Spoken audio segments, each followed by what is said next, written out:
Bueno, mientras los invito a abrir sus Biblias en la segunda carta de Pedro, capítulo 3, versículos 14 al 18.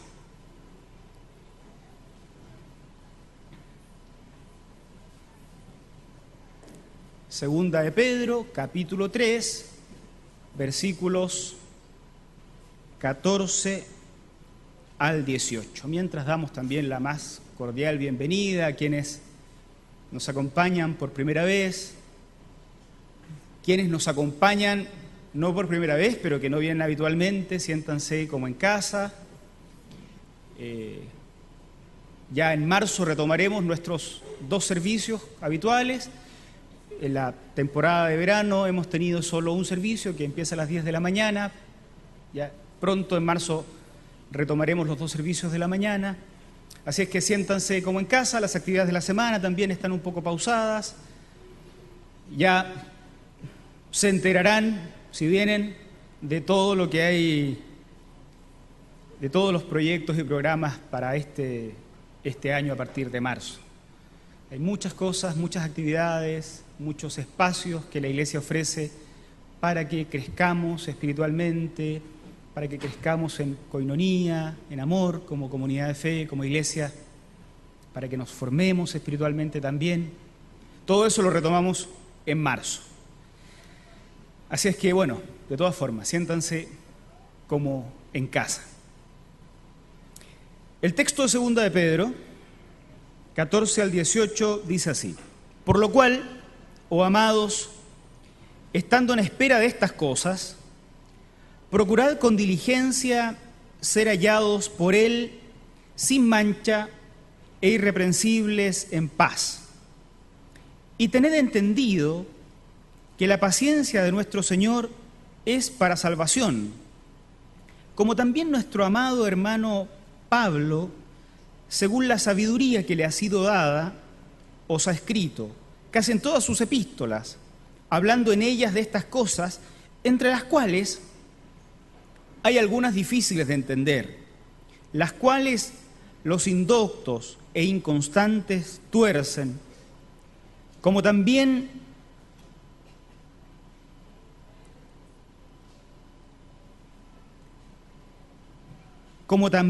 las otras escrituras para su propia perdición. Así que vosotros, oh amados, sabiéndolo de antemano, guardaos, no sea que arrastrados por el error de los inicuos, caigáis de vuestra firmeza. Antes bien, creced en la gracia y el conocimiento de nuestro Señor y Salvador Jesucristo. A Él sea gloria ahora y hasta el día de la eternidad. Amén. En jóvenes adultos, que es el grupo al que a mí me corresponde acompañar pastoralmente, jóvenes adultos, dicho sea de paso, pausado también durante febrero, pero retomamos en marzo, estuvimos hablando acerca de lo que realmente pertenece al reino de Dios y lo que no. Aquello que aparentemente es del reino, pero en realidad no es. Habían partido con el pastor Luis estudiando el Sermón del Monte, así es que solo lo continuamos y en estos últimos días nos tocó cerrar el Sermón del Monte, que está en el capítulo 5 al 7 de Mateo, y terminamos hablando de esto, ¿no? Estas cosas que aparentemente son del reino de Dios y no lo son. Entonces descubrimos, en medio de nuestros debates, porque las reuniones son muy discutidas, muy debatidas, que el reino de Dios tiene una forma y un fondo. Hay cosas que parece que no son esenciales al reino de Dios. Sin embargo, formalmente lo describen. Pero hay cosas que son esenciales al reino de Dios sin las cuales uno no puede decir que está dentro. o uno no puede decir que participa del reino, aunque formalmente practicara ciertas cosas. Pensábamos que hay personas que han pasado la vida preocupadas de la forma del reino. Y sin embargo a Jesús lo que le importaba parece que era el fondo. Y entonces nos acordábamos de ese texto que ustedes ven ahí: no todo el que me diga Señor, Señor, entrará en el reino de los cielos, sino el que haga la voluntad de mi Padre. Entonces pensábamos en esto, ¿no? Esto de decir Señor, Señor, equivale a practicar la forma del reino, lo externo. Bueno, dentro de los ejemplos que dábamos en nuestras discusiones ahí con los jóvenes adultos, los días miércoles, todo el mundo empezó a recordar aquellas cosas que hacen a la forma del reino, esas cosas las que a veces nos peleamos, nos dividimos con otras iglesias, nos enojamos con nuestra familia. Y algunos decían, bueno, la ropa, por ejemplo.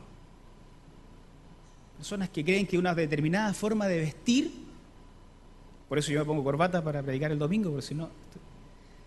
Pero hay personas que creen que una determinada forma de vestir te hace parte del reino o te excluye del reino. Y parece que esos son elementos que corresponden a la forma. Otro decía, bueno, algunas formas de hablar, algunas formas de peinarse.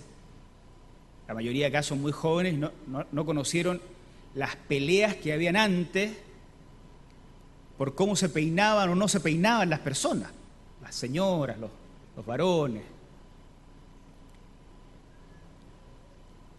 Hay cosas que hacen a la forma.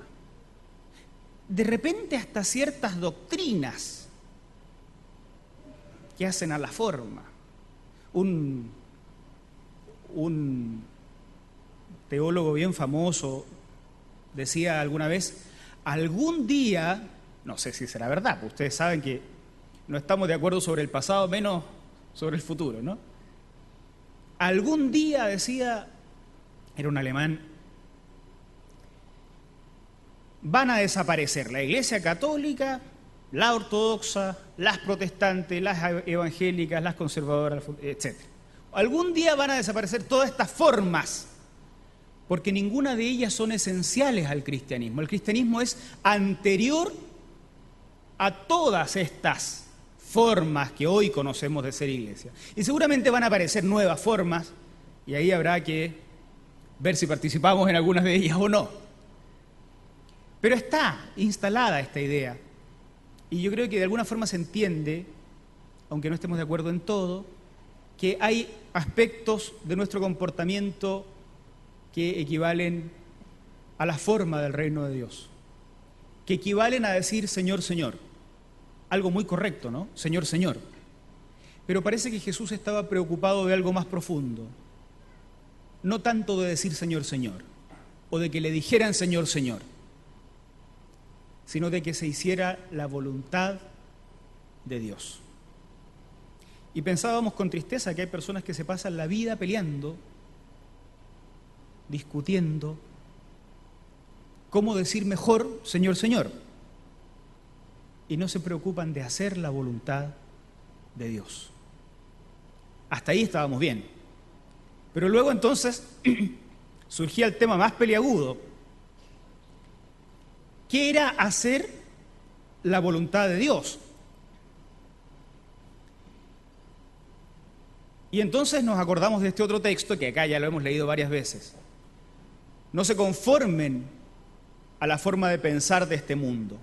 Las versiones que nosotros sabemos más de memoria dicen, no os conforméis a este siglo. ¿Se acuerdan? Sino transfórmense por medio de la renovación de vuestro entendimiento. Me salto un poco, para que puedan distinguir la voluntad de Dios. ¿Cuál es la voluntad de Dios? Y entonces se nos metió un problema en la cabeza, porque entonces la voluntad de Dios hay que distinguirla. O sea, la voluntad de Dios no nos está dada como en un manual. Entonces uno decía, los que fuimos criados en la escuela dominical, ¿y para qué me hacían recitar los textos bíblicos si ahora resulta que tengo que, por medio de la renovación del entendimiento, por medio de no acomodarme al mundo, discernir? La palabra distinguir es una traducción, y pareciera que es mejor la traducción discernir la voluntad de Dios. Entonces la voluntad de Dios se me hace conocida en medio de un proceso. Y entonces pasamos la otra mitad del mes de diciembre y de enero discutiendo el proceso.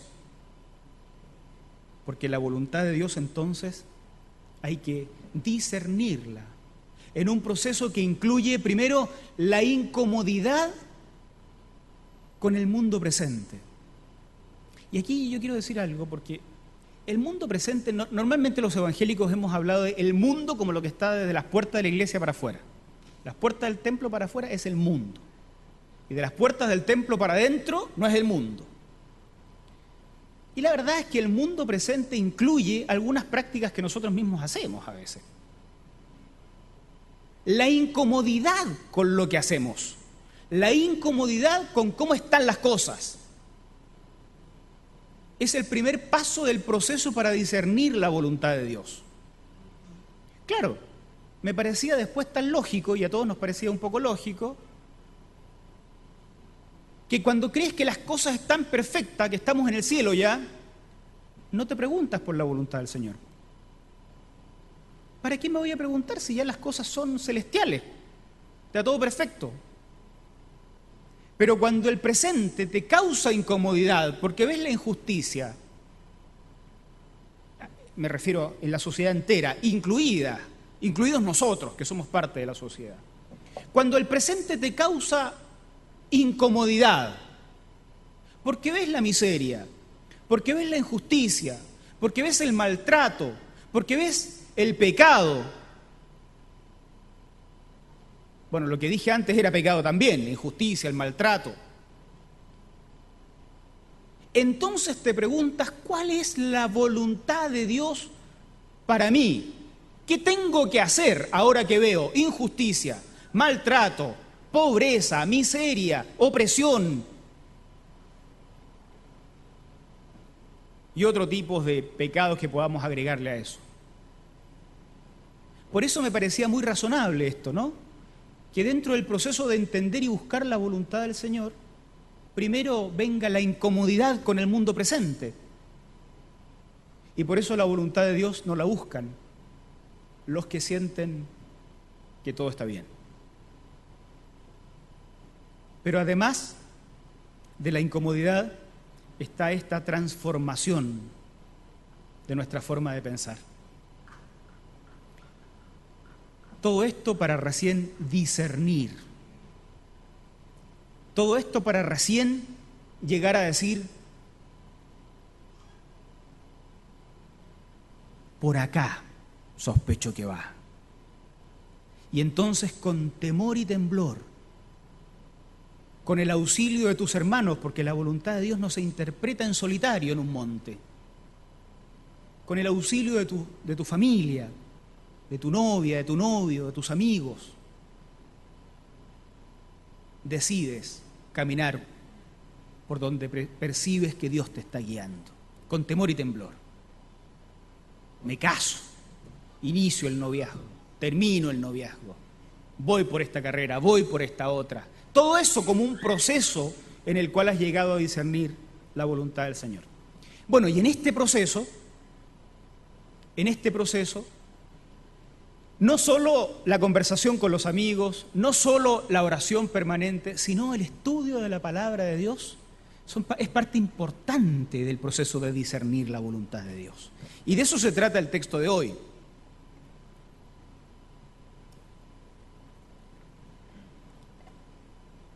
Especialmente, yo quisiera detenerme ahora, porque esto nos surgió también en jóvenes adultos.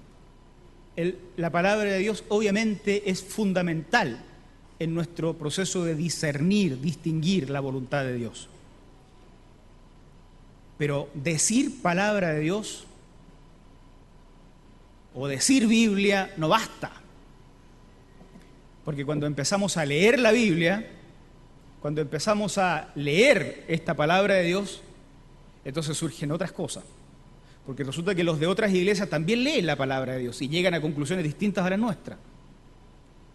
Entonces ya era complicado hablar de la voluntad de Dios porque había que discernirla en medio de un proceso. Entonces cuando alguien dice, bueno, la palabra de Dios, tuvimos que decir, claro, pero la lectura de la palabra de Dios supone un nuevo elemento de dificultad.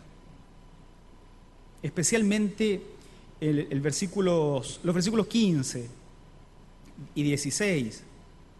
Y tened entendido que la paciencia de nuestro Señor es para salvación, como también nuestro amado hermano Pablo, según la sabiduría que le ha sido dada, os ha escrito, casi en todas sus epístolas, hablando en ellas de estas cosas, entre las cuales hay algunas difíciles de entender. Lo que escribía Pablo no era tan fácil de entender. Habían algunas cosas difíciles de entender, las cuales los indoctos e inconstantes tuercen. O sea, estos que leían la Biblia, leían la palabra de Dios escrita en algunas epístolas paulinas, torcían, como también tuercen las otras escrituras para su propia perdición. Entonces,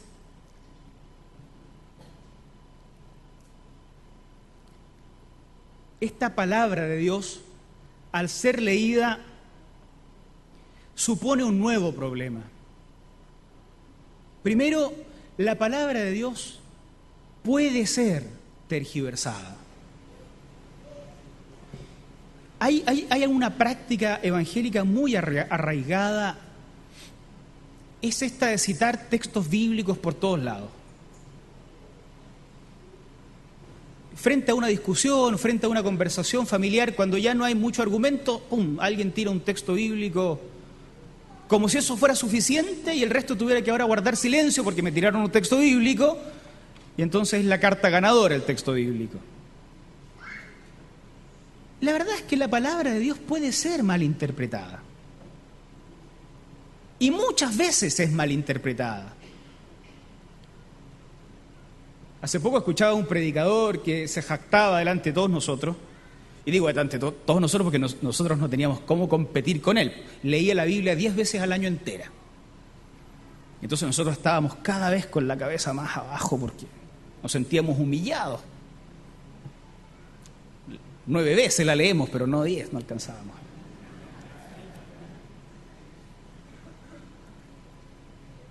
Y debe ser ese instinto, esa cosa psicológica, ¿no? De que tu cerebro busca una respuesta para no ser tan humillado, que en ese momento pensaba que hay una diferencia enorme entre leer la Biblia y estudiarla. Y yo estoy convencido, desde que mis pastores y mis profesores de escuela dominical me enseñaban la Biblia muy de niño, hace hartos años, que nosotros tenemos como tradición la práctica de estudiar la Sagrada Escritura. Recuerdo siempre a mi pastor que me decía, si aquí lo que tú tienes que hacer, Javier, yo era hinchador, le pedía libros, iba a su oficina, con su hijo le sacábamos los libros escondidos, porque esas cosas malas que hacemos en la escuela dominical. Y él decía, si aquí el tema, Javier, no es que leas grandes porciones de la Biblia, el tema es que agarres 5 versículos, los des vuelta, era así de gráfico, ¿no? Los mires por un lado, después los mires por el otro, lo medites y ores, y después, decía él, la obedeces, porque el proceso termina ahí, hay que obedecerla cuando ya descubres lo que Dios te está comunicando en ese texto. Pero entonces la idea de estudiar la palabra de Dios me parecía a mí que era lo que tenemos que buscar. Entonces este texto de Pedro nos habla de que tergiversar la palabra de Dios es un tema, es posible, es muy fácil. Por eso en nuestras prácticas cristianas y en nuestras conversaciones no basta con citarnos textos.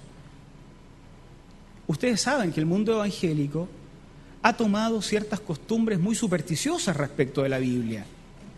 Dejar la Biblia abierta para la buena suerte, por ejemplo, en el velador de la casa. Eso lo han escuchado. Ustedes no lo hacen, pero lo han escuchado y otros lo hacen. En el Salmo, ¿cuánto? Ah, bueno, vieron el mismo programa que yo.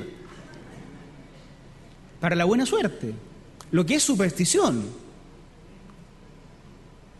Entonces, pero también otras cosas, ¿no? Una vez tuvimos un caso, yo era bastante joven, y tuvimos un caso de una experiencia de posesión demoníaca. Y bueno, yo era el presidente de los jóvenes, era una vigilia de jóvenes, y entonces no había más diáconos en la iglesia, ni estaba el pastor, y entonces al presidente, que no lo habían elegido por súper espiritual, pero al presidente le tocó apechugar con el tema. Y afortunadamente tenía muy buenos amigos con los que pasaban mucho tiempo de oración, y nos acordamos más o menos lo que Jesús hacía con las expulsiones de demonios, y sin saber nada, hicimos lo que Jesús hacía nomás. Terminamos victoriosos, digamos, pero antes de la victoria fuimos bastante maltratados en el intento. Pero recuerdo que un hermano agarró una Biblia, estaba de visita en nuestra reunión, y se la ponía en la cabeza a la chica que tenía manifestaciones demoníacas. Claro, con los años yo pensaba, claro, el hermano suponía que en la Biblia tenía un cierto poder mágico que se le iba a transmitir, ¿no? Por supuesto.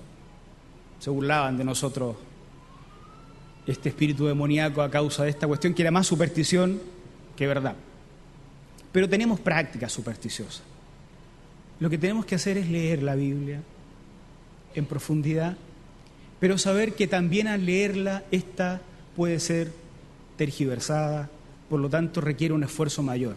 Fíjense que estamos en esta búsqueda de la voluntad del Señor y vamos a la Biblia a leerla, con el riesgo de malinterpretarla más encima. ¿Quiénes son los que la malinterpretan según Pedro? Dos grupos, los indoctos y los inconstantes. Estas palabras, nuestras Biblias Reina Valera intenta usar un castellano bastante elegante, a veces incomprensible, pero elegante. Los indoctos traducen una palabra griega que en realidad puede ser traducida como ignorante, sencillamente. Los ignorantes y los inconstantes. Y los inconstantes también es una palabra que traduce una palabra griega que en realidad debe ser entendida como aquellos que cambian de opinión constantemente. Inconstantes. Débiles también traducen otros. Personas que son llevadas por las modas.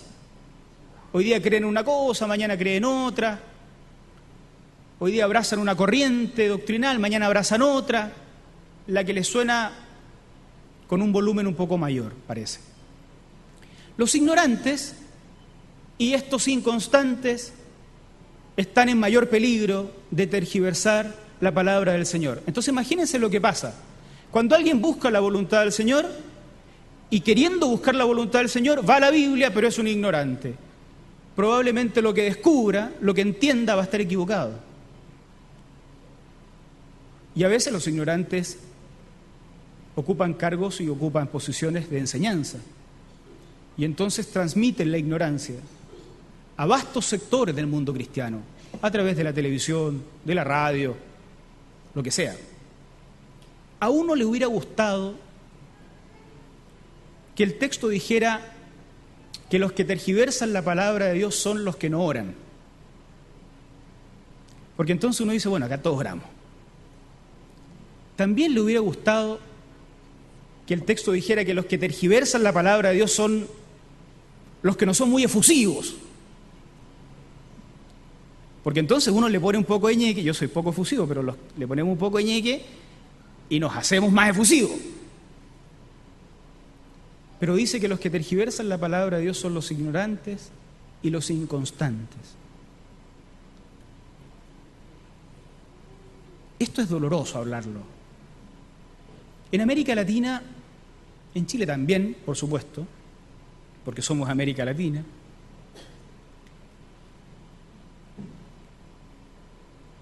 hay mucha ignorancia en muchos sentidos, pero hay una forma de ignorancia sobre la cual somos un poco inocentes. Los estudios de los científicos sociales han mostrado, y esto parece teoría conspirativa, pero estas cosas hoy día ya están más demostradas que antes, han mostrado que cierta ignorancia o que mantener en ignorancia a los pueblos aseguraba la permanencia en el poder de ciertos sectores sociales, de ciertas castas políticas. Estamos hablando de décadas, ¿no? Probablemente más de un siglo. Entonces se instalaban políticas educacionales donde no se educara mucho, para que el pueblo, vamos a usar la palabra pueblo, ¿ya? Una palabra que sirve para todo, para que los ciudadanos no hiciéramos demasiadas preguntas a quienes estaban en el poder. Le quitamos un poco el acceso a los libros, le quitamos un poco el acceso al arte, bajamos el nivel de las conversaciones, les ponemos programas en la tele que bajen su nivel, que bajen su lenguaje, que les quiten vocabulario, que lo poco que aprenden en la escuela se reduzca, y con eso aseguramos que los ciudadanos pregunten poco.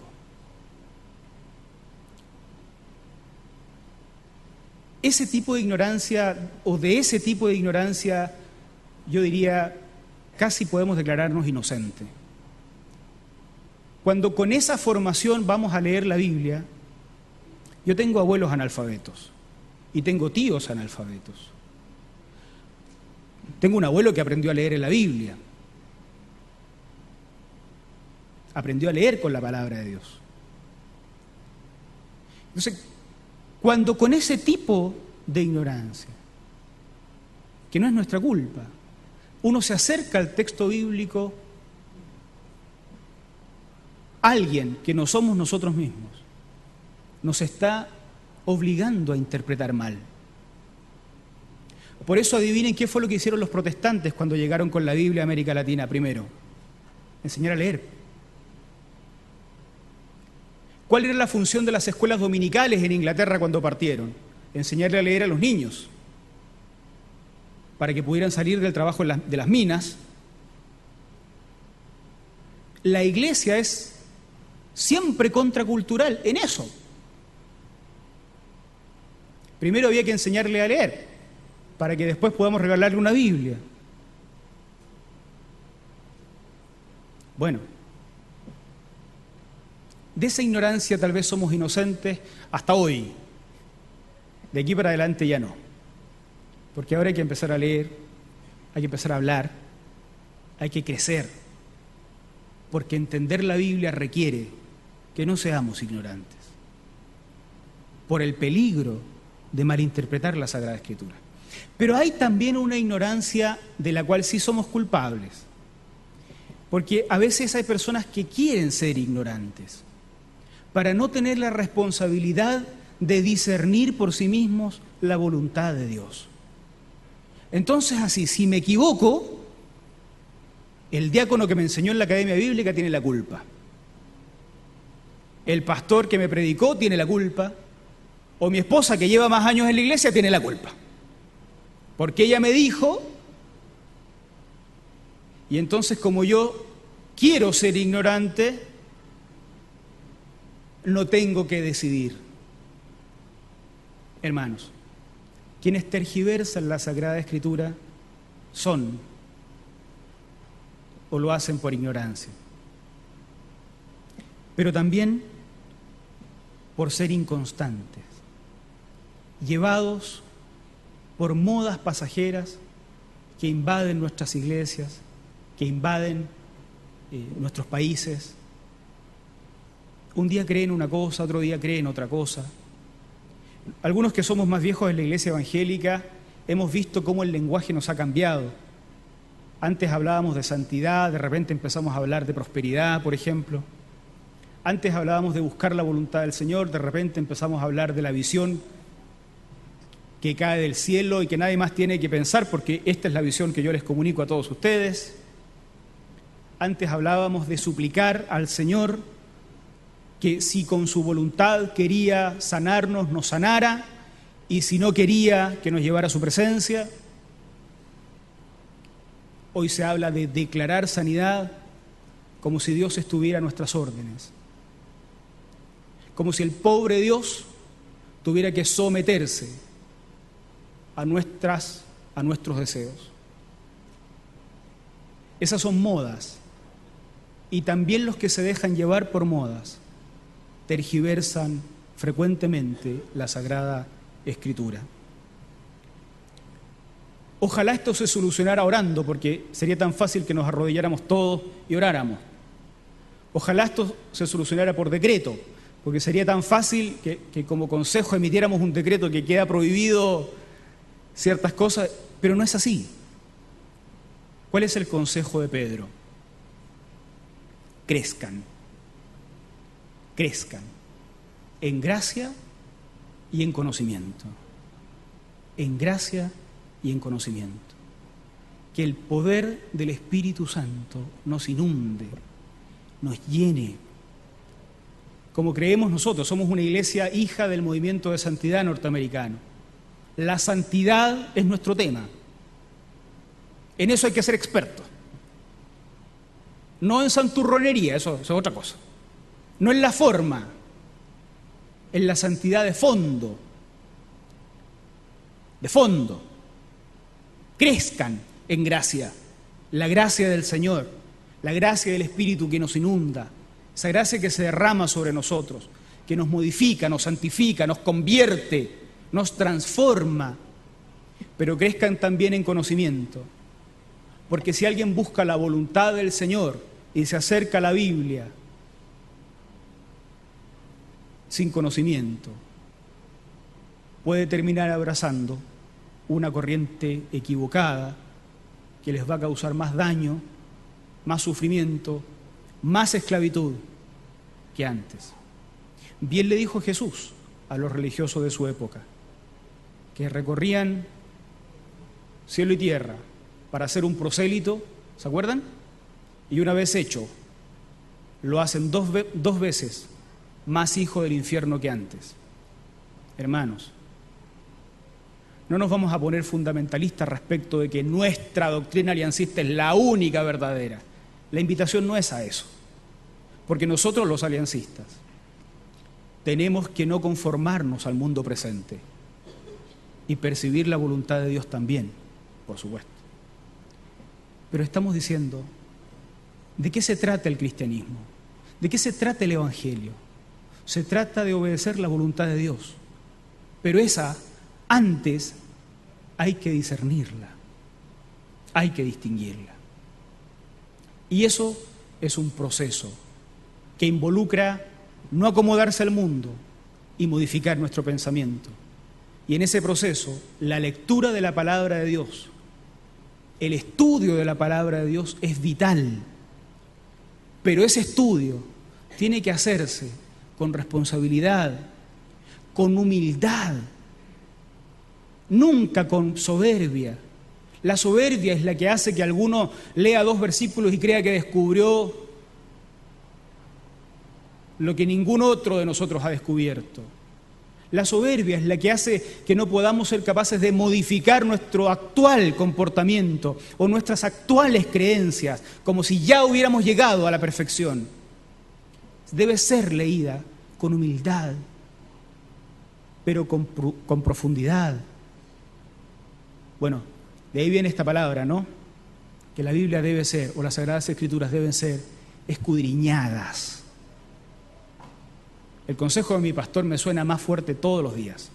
Ya él se jubiló, lo paso a ver a su lugar de retiro, donde vive, y él sigue dando instrucciones como si no hubieran pasado los años. Continuamos la conversación que dejamos pendiente hace 25 años más o menos. Agarra un texto, míralo por todos lados, ora al Señor, míralo de nuevo. Yo a eso agregaría, discútelo con tus pares, discútelo con tus amigos, discútelo con tu familia. busca consejos en los hermanos que te parecen de mucha confianza y en los que no te dan mucha, en los que te parecen muy sabios y en los que no te parecen tan sabios, porque en esa armonía, en esa comunión, en esa vida en comunidad, la voluntad de Dios se nos comunica, o la voluntad de Dios se discierne y tomamos mejores decisiones. Ya viene marzo, comienza la Academia Bíblica, comienza con más fuerza la escuela dominical. Los profesores de escuela dominical tendrán que estudiar, los profesores de la academia tendrán que estudiar para luego poder enseñar, para interpretar correctamente, porque la voluntad de Dios tiene que buscarse y necesitamos desesperadamente percibir la voluntad del Señor. Antes de terminar vamos a cantar una última canción y luego vamos a terminar orando al Señor,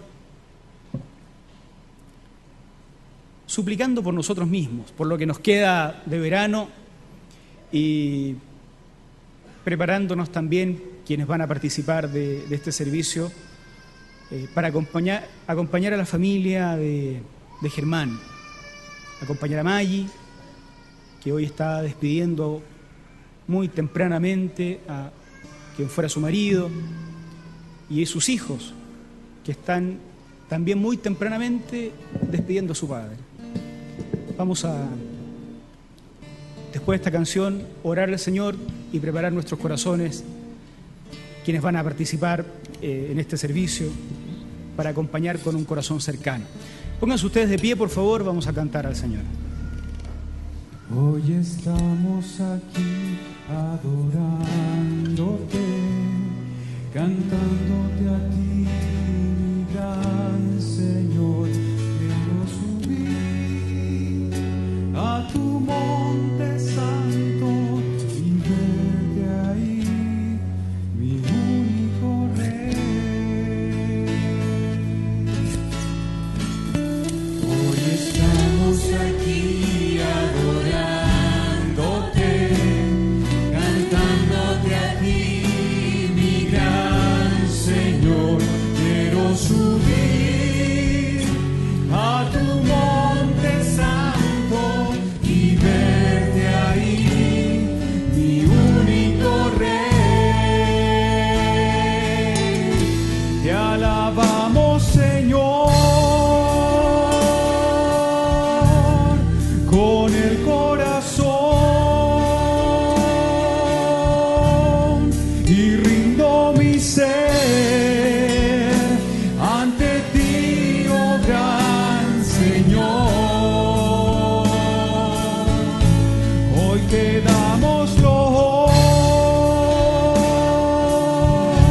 poderoso Señor. Solo a ti, mi único Señor. Digamos, te alabamos, Señor. Te alabamos, Señor, con el corazón y rindo mi ser ante ti, oh gran Señor. Hoy te damos loor, poderoso Señor. Solo a ti, mi único Señor. Señor, te damos gracias por poder entonar estas canciones que expresan, Señor, sentimientos profundos. Queremos rendirnos ante ti, postrarnos sobre tu altar en esta búsqueda en la que estamos, Señor, de tu voluntad. Ahora de regreso a casa, bendícenos para compartir con otros las bendiciones de esta reunión, las bendiciones de esos primeros himnos al comenzar esta reunión, las bendiciones de las oraciones que hemos hecho acá, las bendiciones de las canciones que hemos entonado como adoración a ti, las bendiciones que pueden surgir también de la reflexión en tu palabra también. Y Señor, que por el poder de tu Espíritu Santo podamos ser modificados en nuestro comportamiento. Señor, quienes nos vamos a quedar acompañando a Maggie y a sus hijos, despidiendo el cuerpo de Germán, que tengamos el espíritu adecuado para llorar con quien llora, para acompañar a quien necesita compañía, para soportar, para sostener a quien necesita hoy que le levanten los brazos. Gracias por este tiempo, por esta iglesia, y Señor, consuela esta familia y consuela esta iglesia, a este cuerpo que hoy pierde a uno de sus miembros. En el nombre del glorioso Señor Jesucristo. Amén. Amén. Que Dios nos bendiga, vamos en paz.